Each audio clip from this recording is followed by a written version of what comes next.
खोलकर बोले क्या क्या चाहिए बोलो।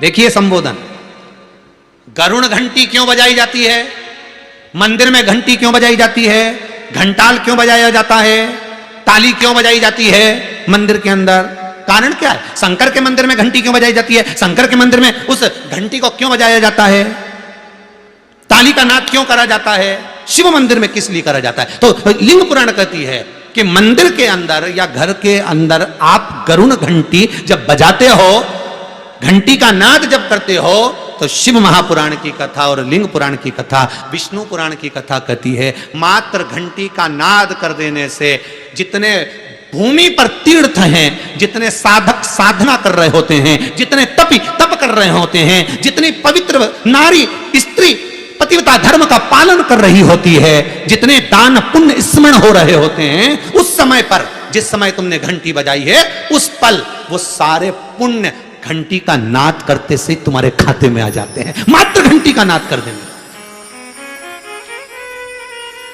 शंकर जी के मंदिर में जाकर ताली का नाद किया जाता है। ताली का नाद शिव मंदिर में क्यों बजाई जाती है, उसका कारण उस मंदिर में जितने बैठे होंगे, जो भजन कर रहा, तप कर रहा, साधना कर रहा, अभिषेक कर रहा, पूजन कर रहा, 3 बार ताली बजाने से उनका सारा का पुण्य हमारे खाते में 1 सेकंड में आ गया। और हमें लगता है हम शंकर को रिझा रहे हैं, शंकर को रिझाया, शिव ने तुरंत दे दिया। घर में गरुण घंटी का नाद करना, इसलिए बच्चों को खेलने के लिए घंटी नहीं दी जाती। गरुण घंटी कोई खेलने के लिए नहीं देता, खिलौने दे देंगे, दूसरा सामान दे देंगे, पर गरुण घंटी नहीं देंगे। क्यों नहीं देते, क्योंकि गरुण घंटी का जब नाद करा जाता है तो सबका पुण्य हमारे खाते में आ जाता है। कोई साधारण घंटी बजाना पूजन के समय पर, स्मरण के समय पर, भजन के, इसलिए घंटी भी हर कभी नहीं बजाई जाती, समय समय पर। और आपसे भी निवेदन है, मंदिर में भी जाओ ना तो घंटी का नाद करो तो बड़े प्रेम से करो, ऐसा नहीं कि तुम लेट बजाए जाओ बजाए जाओ बजाए जाओ, ऐसा ही नहीं कि लटकी है तो बजाए जाओ। क्या मतलब, वो घंटी को बजाने के लिए आएगी नहीं, उसका एक समय, उसका एक संबोधन, उसका एक आनंद। कई मंदिरों में मंदिर का पट बंद हो जाता है, दरवाजा बंद हो जाता है, तो भी लोग घंटी बजा देते हैं। दोष दोष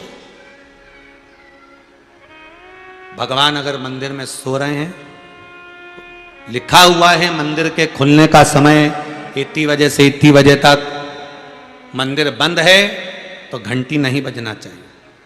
जिस जगह पर ब्राह्मण विद्वान हैं, साधक हैं, संत हैं, साधु हैं, मंदिर अगर बंद होता है तो उसके साथ में घंटी के नीचे के भाग को रस्सी से ऊपर बांध दिया जाता है जिससे बजे ना।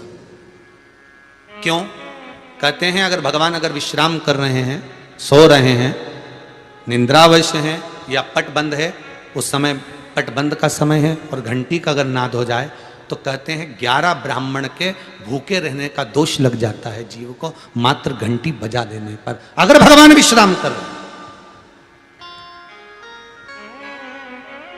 भगवान विश्राम अवस्था में है, पट बंद है, दरवाजा बंद है और लिखा हुआ है समय, मंदिर खुलने का समय 11 बजे से इतनी बजे तक, मंदिर बंद होने का समय इतनी बजे से इतनी बजे तक, और उस बीच में तुमने तो देख लिया कि पट बंद है, तुम तो आ गए, तुमने तो मन में सोचा हम तो इंदौर से आए, हम तो भोपाल से आए, हम तो वहां से आए, हम तो वहां से आए, और भगवान का मंदिर बंद है तो क्या हुआ, हम तो घंटी तो बजाएंगे, तो बजा ले जा। 11 ब्राह्मण भूखे रहने का दोष तुम्हारे खाते में आ गया। कितना सुंदर कहा है। शंकर भगवान को बेलपत्र चढ़ी हुई वापिस चढ़ सकती है, पर किसी भी देवता पर कोई फूल पुष्प आपने चढ़ाया, कोई पुष्प आपने चढ़ाया, ठंड का समय है या बारिश का समय है, पुष्प जो चढ़ाया हो सकता है कि मुरझाया नहीं हो, होता है ना ऐसा कभी कभी कि पुष्प मुरझाया नहीं हो, या उसमें ताजगी हो, सुंदर दिख रहा हो, बहुत अच्छा हो, और वो पुष्प चढ़ा हुआ तुमने अगर एक बार उठा लिया, उतर गया, उतरने के बाद फूल कितना भी सुंदर हो, फूल कितना भी ताजा दिखे, पर वो देवता को समर्पित नहीं हो सकता। भले उसमें सुंदरता है। ठंड के दिनों में कई फूल ऐसे भी रहते हैं, भगवान के सामने आपने एक बार चढ़ा दिया, चढ़ाने के बाद वो रखे रहते हैं तो ऐसा लगता है कि बिल्कुल ताजे से दिख रहा है, तो कई माताओं की आदत रहती है उन्हीं फूल से वापिस श्रृंगार कर देती है, या उन पुष्प की रंगोली बनाकर भगवान के सामने डाल देती है, पर वो गलत है, वो गलत है। जिस दिए में बाती लगी हुई है, बाती पूरी जल चुकी है, उसकी राख या उसका काला थोड़ा सा भाग दिए के अंदर रखा है और आपने दूसरी बाती रखकर उसको जला दिया, तो वो जलाया गया जो भाग है लक्ष्मी को क्षीण कर देता है। 15 दिन तक व्यापार ठीक नहीं चल सकता। एक बार प्रैक्टिकल करके देखना। दिए के अंदर अगर कोई बाती जल गई, जलने के बाद ठंडी हो गई, ठंडी होकर उसमें राख पड़ी हुई है, या उसके अंदर कोई काला सा आप गोल बत्ती लगाते तो काला का एक भाग काला काला सा जला हुआ उसके अंदर रह जाता है। कई लोगों की आदत रहती है कि अभी शाम का टाइम तो है, उसको कौन हटाए, उसी में अपन दूसरी बत्ती रख दो, जला दो, उसी में रखकर दूसरी बत्ती जला दो। भाग उसी में पड़ा हुआ है पुराना, और आपने दूसरी बत्ती अगर रखकर जला दी है, व्यापार होगा, व्यवसाय होगा, या फिर घर में रखा हुआ धन होगा। 15 दिन के लिए वो छिन्न होगा, वो जाएगा। पैसा टिकने वाला नहीं 15 दिन तक, चाहे कुछ भी कर लो, ठीक नहीं चल सकता व्यापार। तुम कितना भी दम लगा लो। कई लोग कहते भी होंगे कि हमारी दुकान तो 8 दिन तो अच्छी चलती, 8 दिन के बाद नया क्या हो जाता है, 15 दिन अच्छी चलती, 15 दिन के बाद नया जाने क्या हो जाता है। तो उसमें गलती ढूंढो कि हम गलती क्या कर रहे हैं। नहीं तो व्यापार तो अच्छा चल रहा है, ग्राहक भी आ रहे हैं, सब कुछ होता है। जब 15 दिन ग्राहक आते हैं तो 15 दिन क्यों नहीं आते, 8 दिन ग्राहक आते हैं तो 8 दिन क्यों नहीं आते। उसके पीछे तुम्हारा कोई कारण होगा। फिर अपनी गलती को ढूंढो कि हमारी गलती क्या बोले। तो उसमें आपको वर्णन किया था कि भगवान की बेलपत्री, भगवान का प्रसाद अगर पलंग पर रखा है तो दोषपूर्ण है।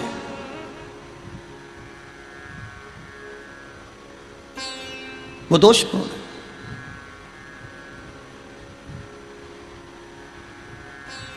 अब बाबा ने पूछ लिया, इंद्र मैंने माला आपको दी थी, वो माला कहां है। इंद्र कहते हैं मैंने तो एरावत को दे दी थी। एरावत से पूछा वो कहां है, मैंने तो अपनी मस्ती में फेंक दी, पांव के नीचे आ रही है। मैं तुझे श्राप देता हूं इंद्र, तो तेरी सत्ता के विमुख होगा। जितना तुझे तेरी सत्ता से प्रेम है इंद्र, तुझे अपना सिंहासन प्रिय है, मैं तुझे श्राप देता हूं कि तेरा वो सिंहासन तेरा छूट जाएगा। माला का अंतर देखिए। जिस माला को आप लेकर बड़े खुश होते हो, वो माला अगर सही जगह नहीं जाती, जिस भगवान की बेलपत्री को लेकर आप खुश होते हो, वो बेलपत्री सही जगह नहीं जाती। जिस प्रसाद को लेकर आप खुश होते हो, वो प्रसाद अगर सही जगह नहीं जाता तो उसका फल क्या भोगना पड़ता है वो देखिएगा।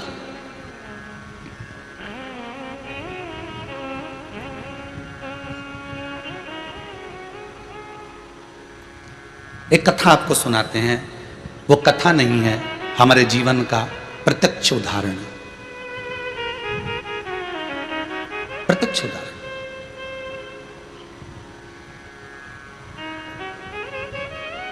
भवानी मंडी में भंवरलाल जी शर्मा रहते हैं, शायद वो कथा सुन रहे होंगे। वो कथा सुन रहे होंगे, ये मुझे विश्वास है। उनका नियम था, हर महीने वो गोवर्धन नाथ जी की परिक्रमा करने जाते थे, और हमारा भी नियम था, हम गोवर्धन नाथ जी की परिक्रमा हर महीने करने जाते थे। कई बार ऐसा योग बन जाता था कि वो परिक्रमा पे, हमारी कोई पहचान नहीं है, हमारी कोई जान नहीं है। ये भंवरलाल जी का नाम हमको तो बाद में मालूम पड़ा कि ये भवानी मंडी के रहने वाले। वो भी पूछा उनसे, वो भी रो रहे थे तब पूछा गया। ये हकीकत की कथा, ये कोई कथा किसी पुस्तक से नहीं है, ये प्रमाणिकता। और उनका नियम था, गोवर्धन नाथ जी की परिक्रमा करते, लगाते भगवान को शाम के समय पर वो बाबा को राजभोग धराते, गिराता दादा। खूब भगवान की सत्ता थी, खूब वैभव था, खूब पैसा था। जितनी बार आते वो आधा पीपा का, एक पीपा का, आधी बोरी का, एक बोरी का, वहाँ बोरी से राजभोग होता है गिराची में, तो वो भोग लगा देते, ठोर, मोहन थाल, लड्डू सब करते। अब धीरे धीरे बहुत उनका वैभव, बहुत पैसा था भंवरलाल जी के यहाँ, काम भी अच्छा था उनका, शायद पत्थर वत्थर का कोई काम था तो अच्छा। 6 महीना 8 महीना लगातार परिक्रमा उन्हें हर महीने करी। हम भी जाते रहे परिक्रमा, हमने भी घनी करी। तो धीरे धीरे व्यापार उनका थोड़ा कम हुआ। जो उनका पत्थर का काम था वो धीरे धीरे एक जगह का कहीं बंद हो गया, दूसरी जगह का भी बंद हो गया, तीसरी जगह का भी बंद हो गया। बड़े दुखी हो गए।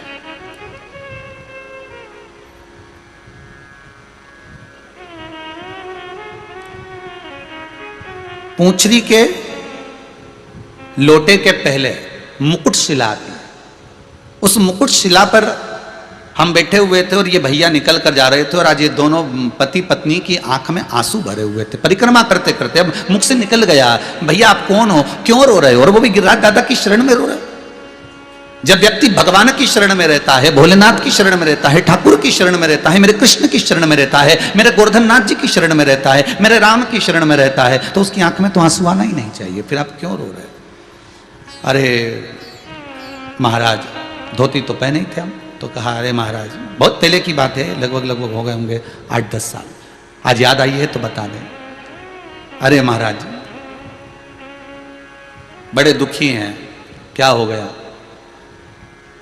हर महीने आते हैं, बाबा बहुत सुनता था, खूब वैभव था, परंतु अब कुछ बचा नहीं है। अब तो भगवान को हम भोग भी नहीं लगा पा रहे, वो स्थिति। फिर भी हम लगाते तो हैं, थोड़ा बहुत जो बन जाता। हमने कहा कुछ नहीं, गिरिराज बाबा से विनती करो, ऐसी दशा क्यों लाकर छोड़ दी? दुख दिया है आपने तो सुख भी तो आप दोगे। आप विनती करो बाबा से कि ऐसा समय क्यों लाए हो, यह समय आखिर किस लिए आया? महाराज विनती तो हम हर बार आते हैं, हर बार करके जाते हैं। पहले परिवार समेत आते थे, अब तो दोनों आ रहे हैं। ठीक है, हाँ हमने देखा है आपको 2-3 बार, आप 2-4 बार परिक्रमा में दिखे हैं, दूध चढ़ाते, भोग लगाते। अरे ये दशा क्यों? चल दिया हमारे साथ में, हम भी साथ में चलते चलते पूंछरी के लोटे के अंदर वाले रास्ते से निकलते निकलते जतिपुरा पहुंच रहे हैं। तो उनसे बात करी, क्या करते हो आप यहाँ आते हो? तो हम बढ़िया सुबह ट्रेन से उतरते हैं, बढ़िया नहा धो के होटल आदि में, और भगवान की परिक्रमा करते हैं। दूध वगैरह चढ़ाना है, पूजन करना है, अर्चना करना है, अंग वस्त्र वगैरह सब पहना के शाम के समय बाबा का कुंभरणा कर दूसरे दिन हम निकल जाते हैं। अच्छा, बस अब इसमें क्या गलती हो रही है ये पता नहीं है। वो गलती कौन सी है?